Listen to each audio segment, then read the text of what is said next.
Hiya fishy folks, and welcome back to Michael's Fish Room. Today, the silent killer in your fish tank. Grab a healthy snack and beverage. Stand by.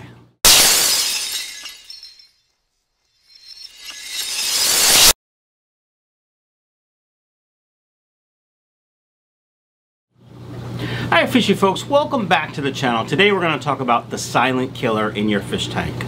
That's right folks, fish stress. So what are the causes of stress in a fish tank? Well, there's probably hundreds of reasons. I wrote a list after doing some research and talking to some fishy friends of mine to see what they had to say, and through all of our experiences I came up with this short list. It's not really that short, but these are things that pretty much are common and probably can easily be fixed. And the first one, of course, is poor water quality. Now, what do I mean? I mean any ammonia or nitrate in the water, high nitrates, say 80 or higher. Now, I'm just going by what causes stress. At 40 parts per million, it might cause stress, but really anything higher than that, 60, 80, that's where the stress really starts to happen. Unstable pH, meaning when you change water, the pH coming out of your tap is significantly different than the water in your tank. And how does that happen? Well, if you have things in your tank that change the pH, driftwood or crushed coral, Indian almond leaves as an example, any other botanicals, the gravel that you might use may change your pH, and then you add water with a significantly different pH, that's going to cause a lot of stress for your fish. Even low dissolved oxygen can cause stress for your fish. So some of the other things are pollution. You know, if you have a community tank in the living room and you're cleaning the windows, you're cleaning glass, and you're using spray with ammonia in it, it's possible that some of that overspray can get into your fish tank, and that could cause pollution. If you wash your hands and you didn't take all the soap off, or you don't use a nice all-natural soap, you could certainly contaminate your fish tank. If you just ate chicken wings and you have buffalo sauce, you're gonna burn your fish's gills for sure if you put them in your fish tank. Just saying, I like me some buffalo wings. Poor diet. If you feed crappy food, now I talk about this a lot, I certainly recommend a variety and high quality food. And I've done a lot of videos on it. I'll put a link up here for one of them, but yeah, a variety and high quality food is very important. Low vitamins or minerals in the water. If your water hardness is really, really low, you may want to add some salt or some equilibrium to help bring it up. I like to use Vitachem. I use it probably once a month, sometimes more if I see tanks that really need it.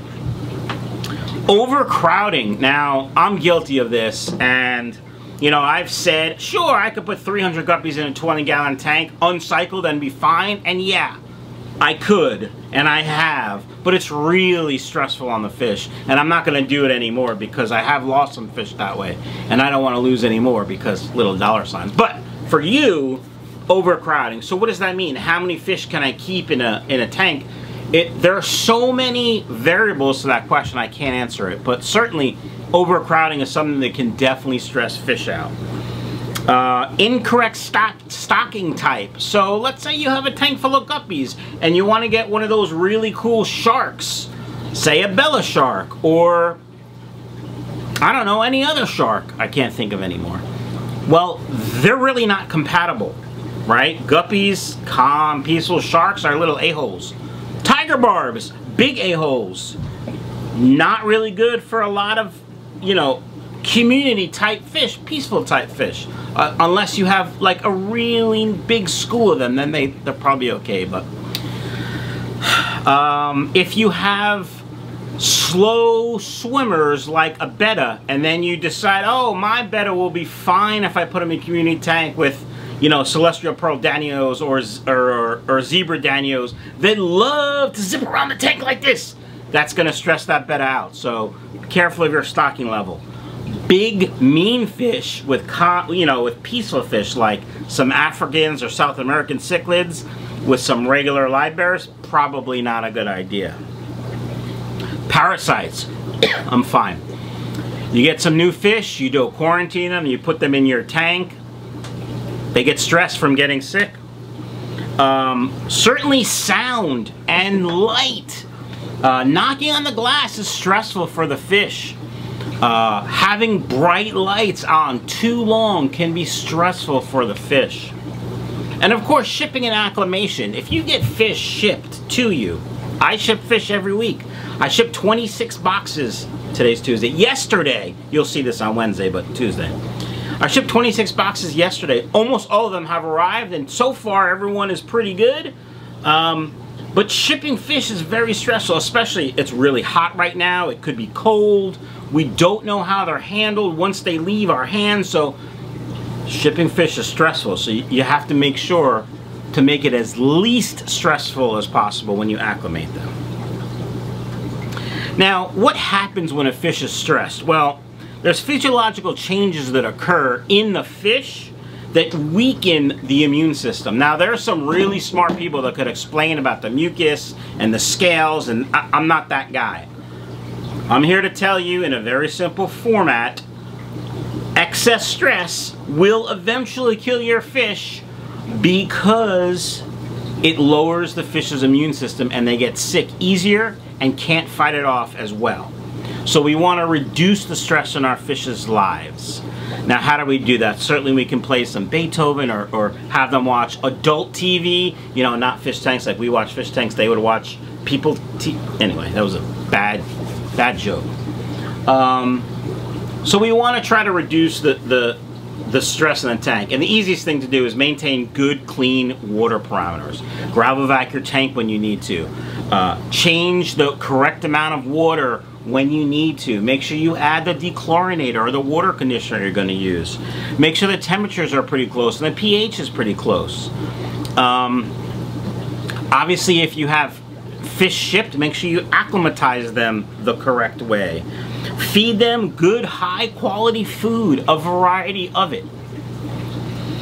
Try to keep a stable temperature in the room or the tank. Stock correctly, both amount and the type of fish you have. All these things are really important for stress and for healthy fish. So guys, if your fish appear healthy and they start dying, start to really look at them, see if there are any stressors in their tank. You know, is one of them getting picked on and that one's starting to lose color? Are they not eating? Those are all signs that could be stress related. So keep an eye on your tank. If you have any comments or questions, certainly you can leave them in the comments below. If you need some emergency help, definitely email me through my website and I'll see if I can help you. Hope you enjoyed the video, guys. Have a great day. Hiya, fishy folks, and welcome back to Michael's Fishing. Today, the silent killer. Grab a healthy snack in a bedroom. Wow. Alright, fishy folks, welcome back to the Mushmouth channel. So what happens when your last video you make no bloopers and then all of a sudden 2 in the first 10 seconds?